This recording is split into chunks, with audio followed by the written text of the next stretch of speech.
one more time. Bangladeshi कौन था इसमें? लालो ना। डन सर, एक बड़ी हो। भाई हट जाऊं, आ जाऊं। स्पेशल सेल की एक टीम जिसको लीड डीसीपी अमित कौशिक कर रहे थे और इनके साथ इंस्पेक्टर धीरज और इंस्पेक्टर सुनील जो मेरे साथ बैठे हैं, ये डायरेक्टली इसको टीम को लीड कर रहे थे। इन्होंने एक मॉड्यूल बस्ट किया है जो कि एक लश्कर का हैंडलर बांग्लादेश से बैठ के हैंडल कर रहा था और किसी बड़ी अनहोनी घटना को प्रिवेंट कर लिया गया है। बैकग्राउंड केस की ये है कि 7 फरवरी को दिल्ली के कश्मीरी गेट मेट्रो और आसपास के कुछ मेट्रो स्टेशंस पे पिलर्स पे एंटी नेशनल पोस्टर्स फिक्स कर दिए गए थे, जो कि मेट्रो सीआईएसएफ ने नोटिस किया और मेट्रो पुलिस के नोटिस में लेके आए। दिल्ली पुलिस की जो मेट्रो यूनिट है, मेट्रो यूनिट ने बहुत अच्छी कार्रवाई करते हुए त्वरित उनके जो डीसीपी मेट्रो कुशल पाल सिंह हैं और एसएचओ अजय हैं, इन्होंने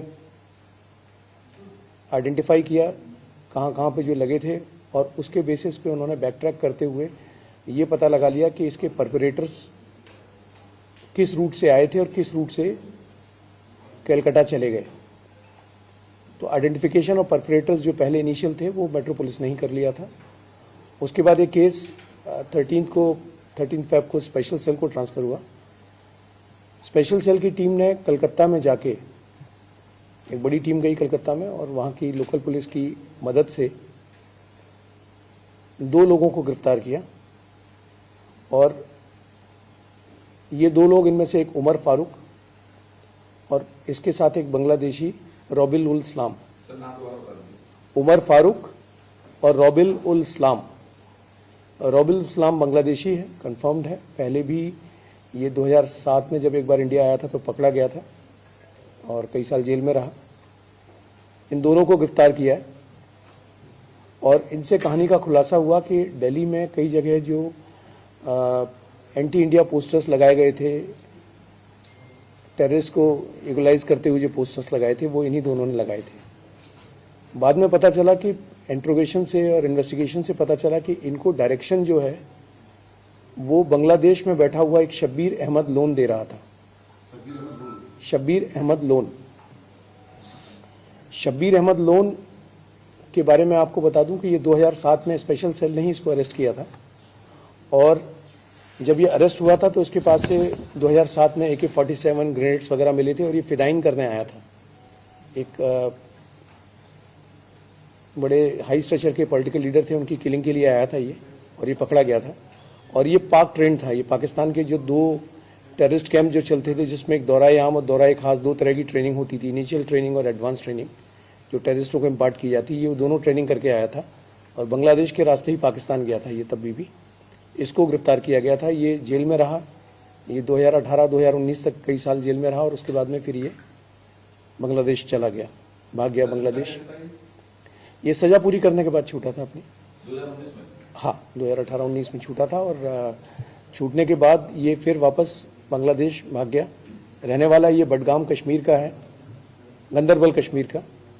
और ये वहाँ जाके इसने अपना एक सेटअप तैयार किया। वापस जो इनिशियल इन्वेस्टिगेशन से पता चला है कि ये लश्कर की जो लीडरशिप थी उसके वापस टच में आया और फिर उसने ये वापस किसी एक्टिविटी को, किसी टेररिस्ट एक्ट को अंजाम देने के लिए अपनी तंजीम फिर से शुरू की। अपने लड़के फिर से इकट्ठे शुरू किए।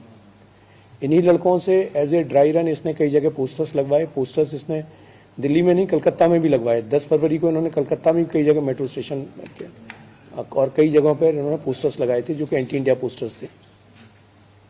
कलकत्ता में ही इन्होंने एक घर भी किराए पे लिया था, बड़ा एक इनके जो इनकी कमाई है उसके हिसाब से काफ़ी कॉस्टली और अच्छा घर लिया था, जिसमें कई लोगों को सेफ हाउस के तौर पे ये अपना एक हाइड आउट के तौर पे रख सकें। उस तरह का घर भी इन्होंने किराए पे लिया था।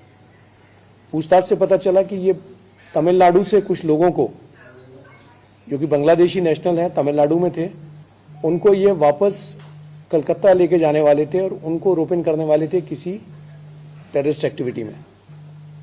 इससे पहले ये कुछ कर पाते, टीम जो है फिर तमिलनाडु गई और वहाँ पर तमिलनाडु पुलिस की हेल्प से 6 लोगों को, और जो कि सभी के सभी बांग्लादेशी नेशनल्स हैं, उन 6 लोगों को गिरफ्तार किया गया। तो इस तरह से इसमें टोटल अब तक 8 गिरफ्तारियां हो चुकी हैं, जिनमें से 7 बांग्लादेशी हैं और एक जो उमर फारूक है, ये मालदा का रहने वाला है, मालदा जो वेस्ट बंगाल में जगह वहाँ का रहने वाला है। इनके जो अब तक के मंसूबों से पता चला है कि देश के डिफरेंट कोनों में अलग अलग जगहों पे जहाँ हैवी फुटफॉल एरियाज होते हैं या सेंसिटिव एरियाज होते हैं, ये उसको टारगेट करने का प्लान बना रहे थे। और इन्होंने उसी के चलते इनके पास से कुछ ऐसा वीडियोस भी बरामद हुए हैं जिससे पता चलता है कि ये किसी कार्रवाई को अंजाम देने में थे, वेपन इकट्ठा करने के उसमें थे। With these arrest we are thankful to West Bengal police also as well as Tamil Nadu police also कि उन्होंने इसमें कोऑपरेट किया। सेंट्रल एजेंसीज की मदद से ये सारे का सारा ऑपरेशन हुआ था और इस तरह से एक मॉड्यूल बस्ट किया गया। सर, जो ये अभी 2 दिन पहले भी खबर आई थी, सेंट्रल एजेंसीज का इनपुट था कि लाल किले के सामने वाला मंदिर इनके टारगेट पे था, क्या उसके भी वीडियो? नहीं, इसका उससे कोई लिंक नहीं है। सर, वीडियो किस तरह के मिले हैं इनके पास? इनके पास से कुछ ऐसे इस तरह के वीडियोस हैं जहां इन्होंने डिफरेंट जगहों पे देश में कई जगह रैकीज की हैं, उसके बारे में।